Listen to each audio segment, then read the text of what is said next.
Bienvenidos a un nuevo podcast de DMSC. Soy su servidor y asesor, el licenciado José Luis Aguado, pero sin dejar de lado algo muy importante. Como ustedes saben, en este podcast siempre nos acompaña, pues, el licenciado Ernesto. Hoy, lamentablemente, por cuestiones de carácter laboral, el licenciado Abraham no nos acompaña, que siempre está aquí presentando nuestros podcasts. Hoy nos tocó al licenciado Ernesto y a mí, sin la faramalla de siempre de decirle que es el mejor abogado migratorio, un excelente amigo, un excelente compañero y pues un excelente director de nuestro despacho. Bienvenido, Ernesto, ¿cómo estás? Hola José Luis, muy bien, muy bien. ¿Y tú? ¿Qué tal? Pues yo excelente, muy feliz. Pero a ver, ¿qué vamos a Qué platicar bueno. hoy? Hoy es un día muy especial porque pues vengo yo a utilizar al licenciado Ernesto, porque como saben, dentro del despacho, una de las áreas que a mí me toca revisar de manera recurrente, pues es precisamente todo el tema de asesorías. Y hoy quisiera, pues precisamente poner sobre la mesa el tema de qué tan importante es la experiencia de un abogado migratorio y muchas veces en esta intención pues quisiera comenzar como preguntarle cuáles son las cosas que enfrenta un abogado migratorio, porque lejos de que parezca sencillo y parezca simple para un extranjero poder hacer sus trámites o sus procedimientos, pues siempre ha venido esta pregunta de ¿para qué necesito un abogado migratorio si todo pareciera muy sencillo, muy recurrente? Y te empezaría con una pregunta bien sencilla, Ernesto. ¿Realmente es fácil ser abogado migratorio? No, desde luego que no. A ver, por experiencia personal y también es tu experiencia, José Luis, que para quien no lo sepa, yo, José Luis, servidor, somos amigos desde la prepa, desde la preparatoria de la UNAM. Uno entra a la carrera de Derecho y bueno, por lo menos en la Facultad de Derecho de la UNAM tenemos 5 años de carrera, 10 semestres y muchas materias, ¿no? Muchas, muchas materias. No existe ni una sola materia de derecho migratorio. Hay materias que se relacionan con el derecho internacional, público y privado, pero el derecho migratorio no forma parte del tronco común. En los últimos semestres se pueden tomar materias optativas, ¿no? Incluso, pero tampoco está en las materias optativas. Si uno busca algún tipo de especialidad, de maestría, de diplomado, actualmente no existe ninguno que te enseñe derecho o el derecho migratorio vigente, ¿no? Lo que se está viendo hoy. Libros hay poquísimos, poquitos, poquitos. Entonces hay muy poca información. Realmente el ser abogado migratorio se aprende prácticamente pues haciendo trámites, ¿no? En la práctica. Entonces es un esfuerzo doble porque pues no tienes la teoría. A veces cuando te tienen la teoría es más fácil llevar a cabo los trámites en la práctica, pero no se tiene eso, un marco como lo existe en otras ramas en donde uno pueda estudiar, excepto el diplomado en Derecho Migratorio, que es un diplomado que inventamos nosotros, que busca eso, que otros interesados en la materia puedan aprender lo que nosotros tuvimos que aprender sobre la marcha, porque pues tu experiencia fue prácticamente la misma, ¿no, José Luis? Es correcto, es correcto. Entonces, como pueden ver, pues es realmente una profesión, pues per se, algo complicada, pero dentro de este rango de acciones, Ernesto, yo te haría una pregunta que pues nos hacen recurrentemente los extranjeros. A ver, ¿cuál es la diferencia, Ernesto, real entre yo presentarme, o sea, y te lo pregunto, ¿cuál es la diferencia yo como extranjero si me voy a parar a migración? Y soy un extranjero común y corriente, ingresé a México como turista o ingresé a México en carácter irregular. ¿Cuál es la diferencia entre que vaya yo personalmente y me pare en el instituto y me pueden detener, me pueden deportar? O esta pregunta de, ¿qué me dice el instituto? O sea, ¿cuál es realmente la respuesta que da el instituto? Porque sí existe esa pregunta del extranjero de, ¿qué hago? O sea, o tengo que contratar forzosamente un abogado. Claro, me quedé un poquito también con la pregunta anterior. Es lo que explicaba en cuanto a cómo llegar a ser abogado migratorio, ¿no? Pero ya en la práctica también ser abogado migratorio no es fácil porque, pues bueno, hay que estarse actualizando constantemente, ¿no? Porque pueden cambiar no solo las leyes, sino los tratados sobre visas, las políticas migratorias, ¿no? Nosotros estamos en México, que es un foco rojo de la migración, hay que estar muy al pendiente de eso, hay que lidiar con muchas culturas y hay que entender. cómo son las diversas personas, ¿no? No es lo mismo tratar con una persona de nacionalidad colombiana que tratar con una persona de nacionalidad japonesa. Ideológicamente son muy distintas. Y luego viene este tema que se relaciona con tu pregunta, José Luis. La verdad es que no, la intención no es hablar más de las autoridades ni del Instituto Nacional de Migración, pero sí que en los últimos años parece haber cierta resistencia, cierta eh, resistencia, vamos a llamarlo así, del instituto por el hecho de que los abogados estén allí, ¿no? Junto al extranjero, presentando trámites. Parece ser una tendencia en la que el instituto busca, pues, eliminar a los abogados, ¿no? Prácticamente, pero, pero pues no es posible, ¿no? Desde la Constitución política está marcado el libre ejercicio de la profesión. Uno puede dedicarse a lo que uno desee mientras sea lícito, y el ejercer la profesión de abogado migratorio pues es completamente lícito. Además de que pues es que el extranjero no sabe, ¿no? José Luis, o sea, llega a ventanilla con una idea: yo quiero obtener una tarjeta o quiero trabajar en México, quiero traer a mi familia, y el funcionario no le va a especificar cómo hacerlo. No le va a generar un plan, no le va a dar una asesoría, que es en mucho lo que hacemos en DIAMSC desde hace muchos años: informar a la gente. Han mejorado las redes del instituto, cada vez son más abiertas, cada vez informan mejor, sí, pero hace algunos años no era así, hay que decirlo. Entonces, la postura un poco es esa, de resistencia, pero también tiene mucho que ver con cómo uno ejerce la profesión. Ha habido de todo.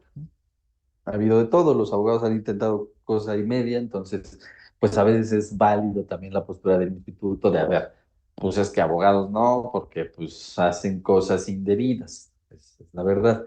Pero creo que debería de haber más bien un entendimiento entre la autoridad y el abogado migratorio, porque al final de cuentas se hace un trabajo en conjunto, ¿no? A favor de las personas migrantes. Y por lo menos en DIAN-SC, pues no estamos a favor de una migración irregular, ilegal.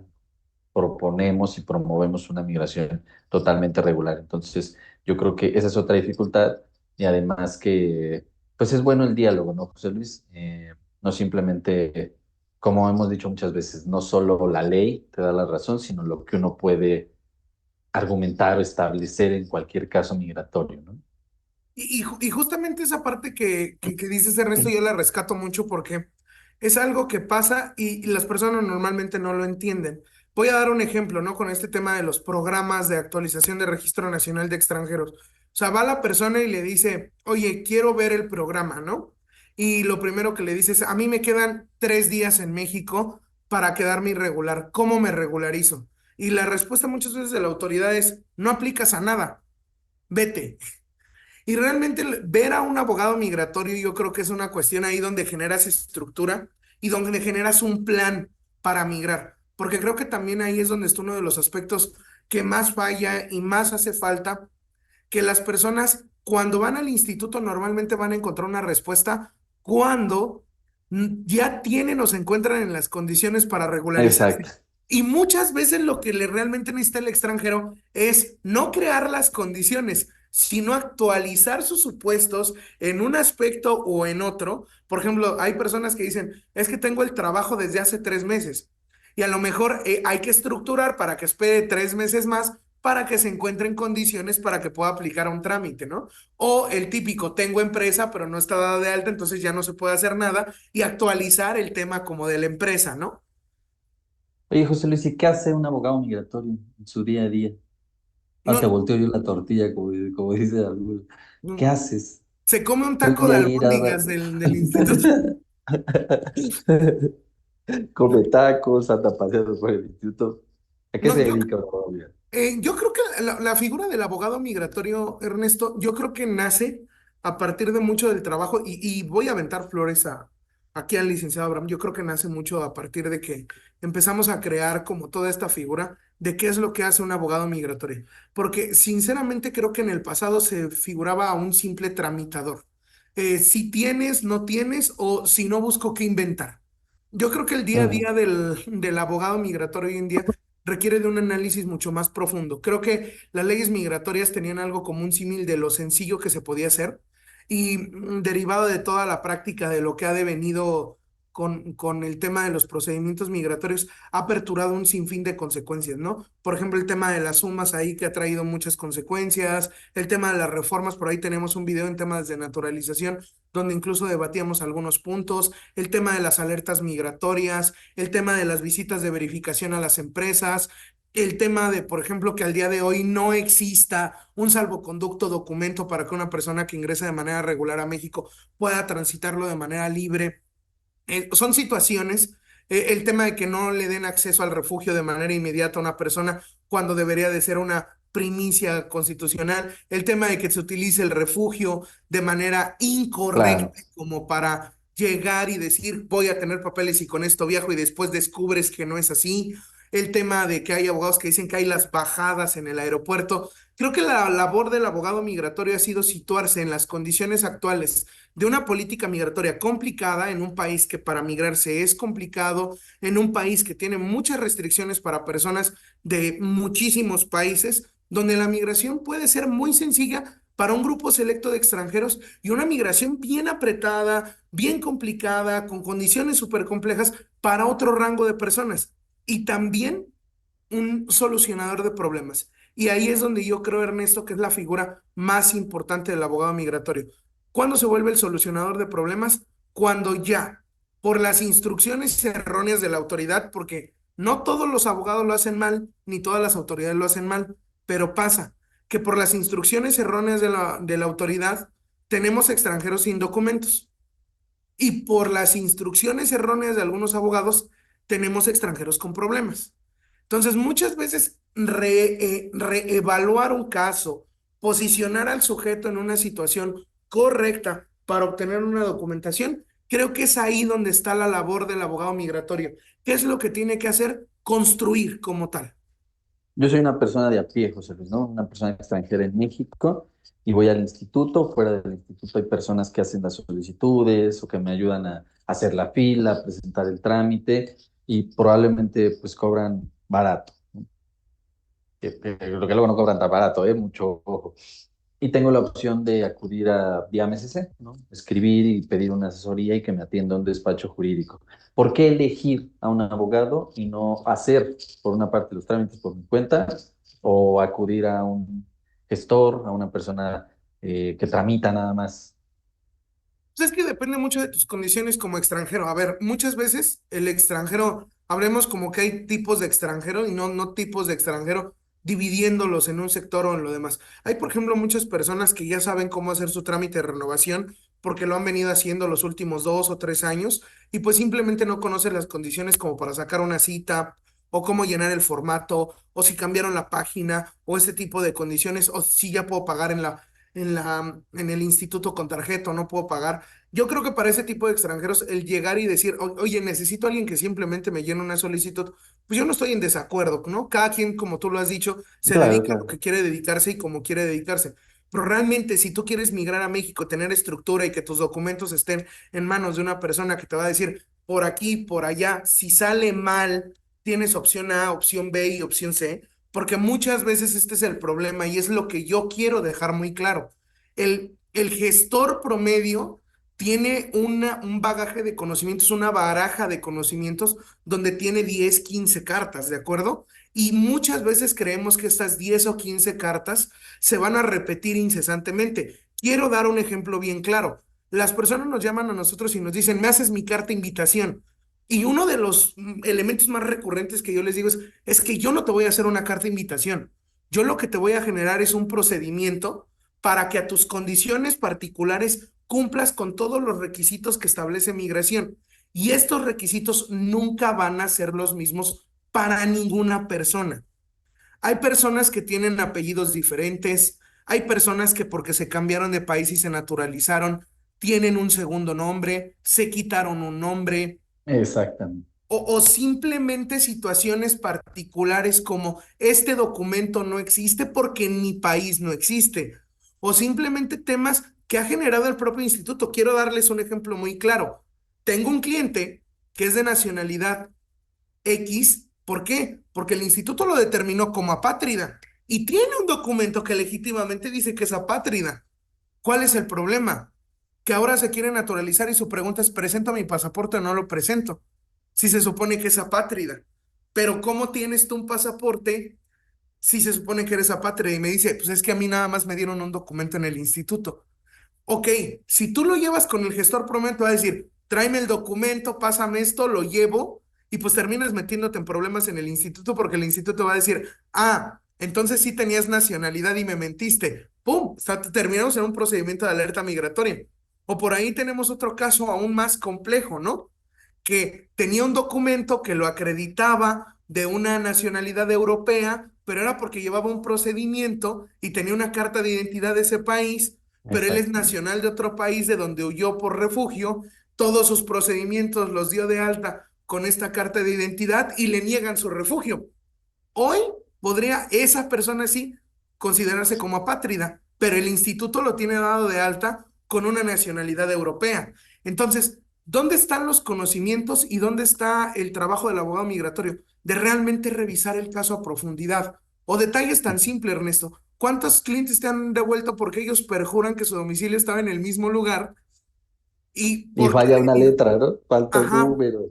o le falta el número interior o le falta ese tipo de números y tienen una visita de verificación y vas para atrás. O Claro. simplemente van a hacer la renovación y no saben que tienen que actualizar su constancia de inscripción de empleador. O sea, son tantos detalles que realmente el rebajarlo a trámites migratorios creo que es una buena intención por parte de la autoridad para evitar precisamente la gestoría, pero un error en el momento en el que el extranjero pues no puede ser docto en una norma que no conoce, pero ni de broma, o sea, la norma va cambiando, la norma se va actualizando, como dice Ernesto, y creo que en ese aspecto sí es importante pues acercarse a un abogado migratorio y entender que tus condiciones son particulares y ninguna es la misma. Y entonces, yo sí recomiendo a los extranjeros.